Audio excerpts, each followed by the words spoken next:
Je suis épargnant en retraite par la souscription d'un ancien dispositif 154 bis du Code général des impôts, appelé communément Madelin. 3 scénarios s'offrent aux épargnants. L'épargnant reste en l'état avec son ancien contrat. L'épargnant a décidé de transformer son ancien contrat et l'épargnant a souscrit un nouveau péri. Alors, première interrogation.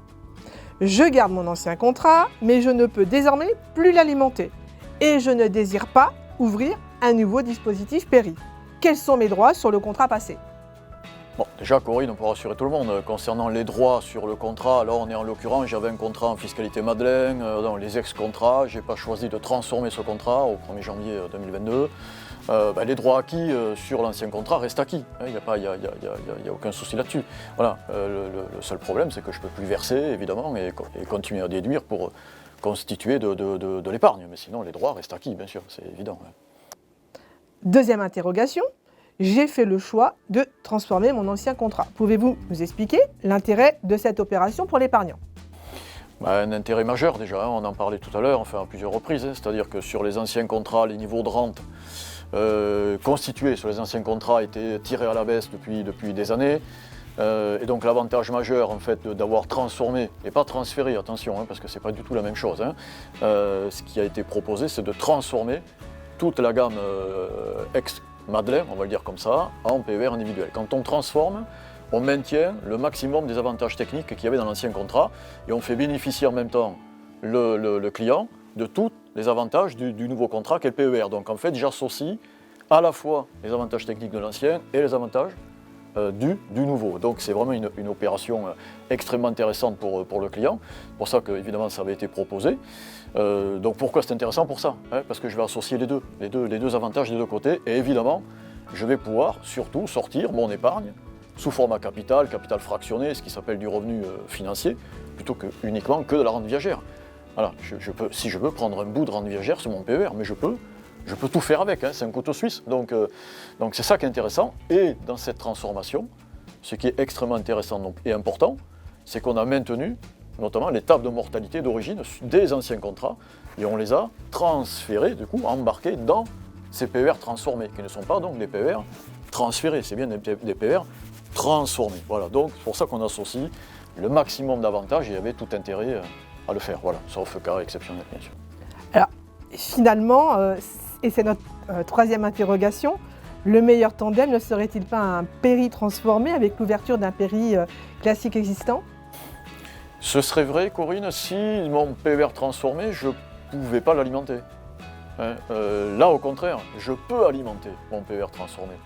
C'est tout l'intérêt. Je peux donc continuer à déduire. Je peux constituer des capitals si je veux pour demain, que je peux récupérer. Donc il n'y a pas d'aliénation de capital sur le PER, puisque je peux récupérer ce que je veux et comme je le veux au bout. Et si je veux un bout de rente viagère, je suis donc sur les anciennes tables qui n'existent plus et qui vont produire des niveaux de revenus de 12 à 15% plus élevés que les tables actuelles. Donc 12 ou 15% de plus, c'est pas rien, Corinne. 15% de plus, c'est 2 mois de plus. C'est-à-dire mon PER transformé, si je veux, de la rente viagère, il me produit 2 mois de plus de retraite tous les ans qu'un PER classique d'aujourd'hui. Donc 2 mois de plus sur 20 ans d'espérance de vie, ça fait 40 mois de plus de retraite constituée à cotisation identique, à durée identique, avec ce type de produit. Le PER transformé, il doit être perçu comme un produit unique. Il n'existe pas sur le marché, ce PER transformé. Il est lié à une opération. Voilà. Donc c'est pour ça que c'est tout l'avantage d'avoir fait ça pour nos clients. Je vais même plus loin, si je suis votre raisonnement, en fait un péri ouvert depuis 2019 doit être transféré vers un péri transformé. C'est quasi évident. En fait, pourquoi je me priverais de cet avantage ? Même s'il faut regarder les générations de contrats, pourquoi je me priverais de ça ? Puisqu'en fait, pourquoi avoir un péri classique aujourd'hui ? J'ai ouvert un péri classique en octobre 2019 chez X, Y ou Z. Je suis sur des tables actuelles de mortalité, donc moins bonnes, puisque basées sur des espérances de vie plus fortes, donc des tables de mortalité moins bonnes que celles que je pourrais avoir dans mon PER transformé. Pourquoi je ne basculerai pas les primes que je mets dans mon PER classique d'aujourd'hui dans mon PER transformé, puisque mon PER transformé, il peut me faire 15 ou 12% de plus de retraite si je veux de la retraite au bout. Non, à cotisation identique, à durée identique. Donc oui, j'ai tout intérêt à transférer, même si ça nécessite toujours des études, etc. Mais voilà, l'intérêt il est plutôt là, oui. L'ouverture d'un PERI, c'est une très bonne solution pour constituer ses revenus futurs. Oui, Thierry, ça l'est, quoi qu'il en soit. Quoi qu'il en soit.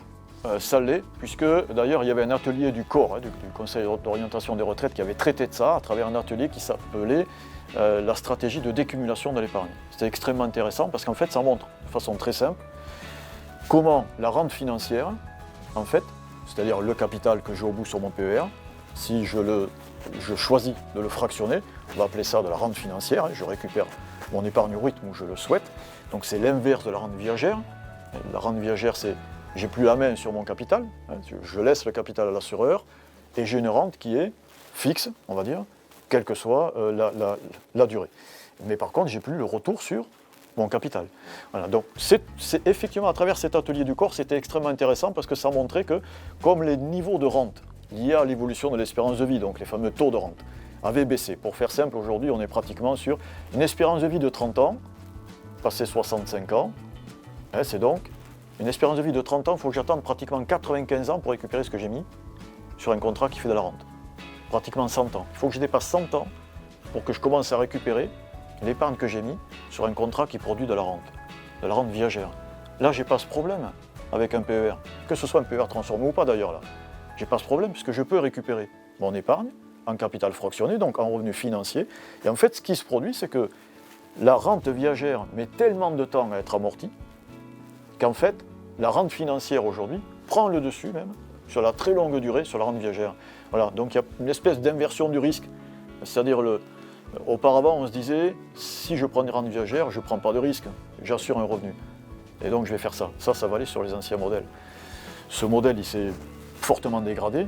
Et aujourd'hui, j'ai davantage de risques en fait à prendre la rente viagère qu'une rente financière, puisqu'il faut que j'attende 100 ans pour récupérer ce que j'ai mis. Bon, franchement, Thierry, si je vous dis, on ouvre un contrat aujourd'hui en rente viagère et en fait vous attendrez 100 ans pour récupérer ce que vous avez mis, je ne sais pas si ça va vous plaire, alors qu'un PER, vous récupérez comme vous voulez. Voilà, donc oui, il n'y a pas débat sur pourquoi ouvrir un PER, c'est une évidence, il faut le faire.